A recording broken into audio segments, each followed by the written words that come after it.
محمد وآل محمد. خوشنودی مادر حسنین ایک بلند ترین صلوات. اللہم صلی علی محمد وآل محمد. عظمت امیر المومنین علیہ السلام پہ ایک اور بآواز بلند نعرہ صلوات.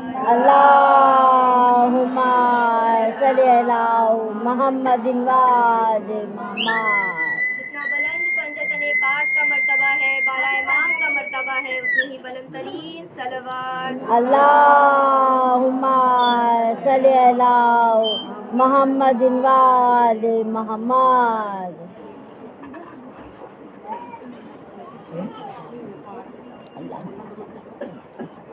آواز بلند نعرہ صلوات. اللہم صلی علی محمد وآل محمد. سورہ فاتحہ. بسم اللہ الرحمن الرحیم. الحمدللہ رب العالمین مالک یوم الدین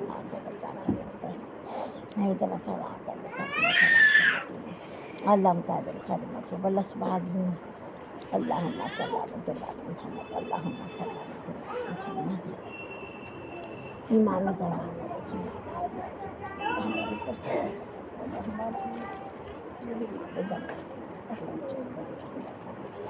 لا حول ولا قوة إلا بالله العلي العظيم. أعوذ بالله من الشيطان اللعين الرجيم. بسم الله الرحمن الرحيم. الحمد لله رب العالمين. الصلاة والسلام على أشرف الأنبياء والمرسلين سيدنا ونبينا وشفيع ذنوبنا ومولانا مولى الثقلين جد الحسن والحسين باب القاسم محمد. اللہم صلی علی محمد وآل محمد. وآلہ الطیبین الطاہرین المعصومین المظلومین المنتجبین المنتخبین. اما بعد فقد قال اللہ سبحانہ وتعالى في كتابه المبين وهو أصدق الصادقين وقاله الحق. بسم الله الرحمن الرحيم. ياسين والقرآن الحكيم إنك لمن المرسلين على صراط مستقيم. بآواز بلند نعرہ اللہم صلی علی محمد وآل محمد. آغاز گفتگو اس پروردگار حمد کی، اس پروردگار عالم کی حمد و ثنا سے کہ جو لائق عبادت ہے، وہ پروردگار عالم کے جو اپنے بندوں کو ہر نعمت عطا کرنے والا ہے. سبحان اللہ. بس شرط یہ ہے کہ بندہ اپنے پروردگار سے مانگے. وہ خداوند عالم کہ جس نے زمین کو خلق کیا، آسمان کا شامیانہ بنایا، وہ خدا کہ جس نے ہمیں اس کائنات میں بھیجا، جو ہماری خلقت کرنے والا ہے، جو ہمیں ہر چیز عطا کرنے والا ہے، جو ہماری ہر خواہش کو پورا کرنے والا ہے، وہ پروردگار کے جو ہم سے 70 ماؤں سے زیادہ محبت کرتا ہے. وہ خدا کہ جس نے ہمیں 1,24,000 انبیاء عطا کیے. کس لیے عطا کیے؟ تاکہ وہ انبیاء ہدایت کر سکیں، اپنے بندوں کی ہدایت کر سکیں اور لوگوں کو بتا سکیں کہ کون سا راستہ ہے جو ہمیں صراط مستقیم کی جانب لے کر جاتا ہے، اور کون سے ایسے کام ہیں کہ جس سے ہمیں اپنے دامن کو بچانا چاہیے اور جو ہمیں گناہوں کی جانب لے کر جاتے ہیں. یہ وہی پروردگار ہے کہ جس نے ہمیں قرآن جیسی معجز نما کتاب عطا کی. میں نے آپ کے سامنے جنایتوں کی تلاوت کی. وہ آیتیں سورہ یاسین کی ہیں. بے شک آپ جانتی ہیں قلب قرآن کہا جاتا ہے سورہ یاسین کو. بہت فضیلت ہے سورہ یاسین کو پڑھنے کی. ماہ رمضان چل رہے ہیں، قرآن مجید کو پڑھنا کتنی فضیلت ہے قرآن مجید کو پڑھنے کی. یہ مجھ سے بہتر آپ لوگ جانتی ہیں، علم رکھنے والی ہیں.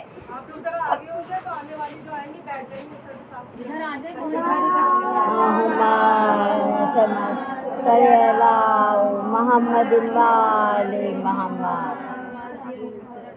خداوند عالم نے قرآن مجید میں سورہ یاسین میں کیا ارشاد فرمایا؟ پہلی شروعاتی 2 آیتوں میں پروردگار عالم قسم کھا رہا ہے۔ کس کی قسم کھا رہا ہے؟ 2 چیزوں کی قسم کھا رہا ہے۔ پہلا یاسین کی قسم کھا رہا ہے اور دوسرا قرآن مجید کی قسم کھا رہا ہے۔ ہم اور آپ جانتے ہیں کہ وہ یاسین کس کو کہا گیا ہے، یاسین لفظ کس کے لیے استعمال کیا گیا ہے؟ یہ کوئی اور نہیں ہے بلکہ آپ کا اور ہمارا رسول ہے۔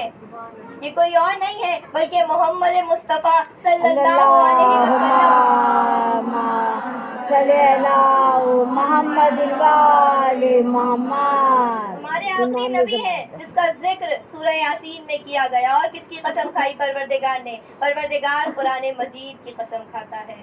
اور ہم اور آپ تو وہ ہیں کہ جس نے رسول کی اس حدیث پر، حدیث ثقلین پر عمل کیا اور صرف قرآن کو نہیں تھاما بلکہ قرآن و اہل بیت دونوں کو تھاما۔ اور ہمارا ماننا یہی ہے کہ جتنا حق پر قرآن ہے اتنے ہی حق پر اہل بیت ہیں، جتنا سچا قرآن ہے اتنے ہی سچے اہل بیت ہیں، جتنا بلند قرآن ہے اتنے ہی بلند اہل بیت ہیں۔ ارے بھائی، ہم ان دونوں چیزوں کو ماننے والے ہیں، اور ان دونوں چیزوں کو مان کر ہم نے یہ ثابت کر دیا کہ روز قیامت جب رسول اللہ ہماری شفاعت کے لیے آئیں گے تو اس پرچم کے نیچے ہم اور آپ موجود ہوں گے، جس پرچم کے نیچے وہ لوگ ہوں گے جن لوگوں نے قرآن کو بھی مانا اور اہل بیت کو بھی مانا۔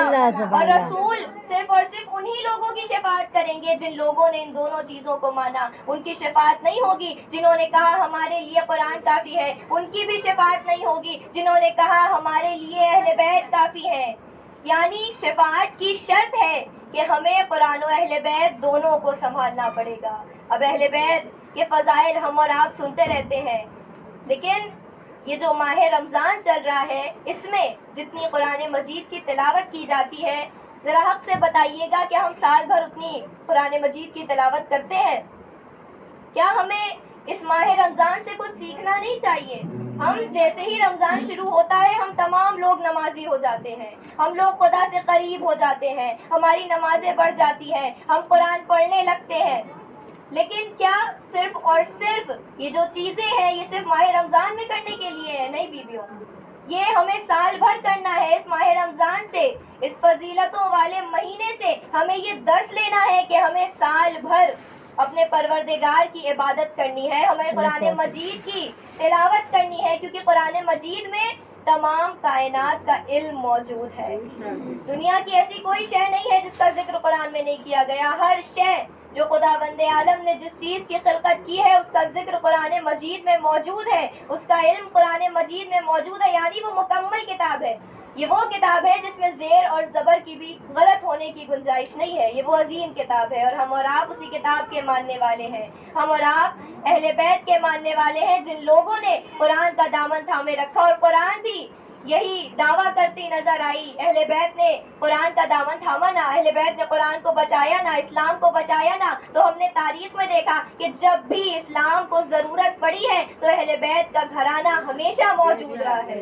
اسلام کی حفاظت کے لیے اہل بیت ہمیشہ موجود رہے ہیں، اور یہی وجہ ہے کہ قرآن مجید اہل بیت کا قصیدہ پڑھتی نظر آتی ہے۔ نہ جانے کتنی آیتیں ہیں جو اہل بیت کی شان میں قرآن میں نازل کی گئی، اہل بیت کی فضیلت کو بیان کرتی نظر آتی ہیں۔ اب میں نے بیان کیا کہ قرآن مجید میں تمام کائنات کا علم موجود ہے۔ اب جو علم قرآن میں ہے وہی علم رسول کے پاس ہے۔ اب میں سوال کروں گی، اے میرے پالنے والے، اب وہ علم آگے کیسے جائے گا؟ تو شاید میرے رب کی آواز آئے، یہ علم ابھی رسول کے پاس ہے، اور آیت بھی قرآن میں نازل ہوئی ہے جس میں کہا گیا ہے کہ میرے رسول کی ولایت کا اقرار صرف اور صرف 2 لوگ کریں گے۔ 2 لوگ ہیں جو میرے رسول کی رسالت کی گواہی دینے کے لیے کافی ہے۔ کون 2 لوگ ہیں ایسے؟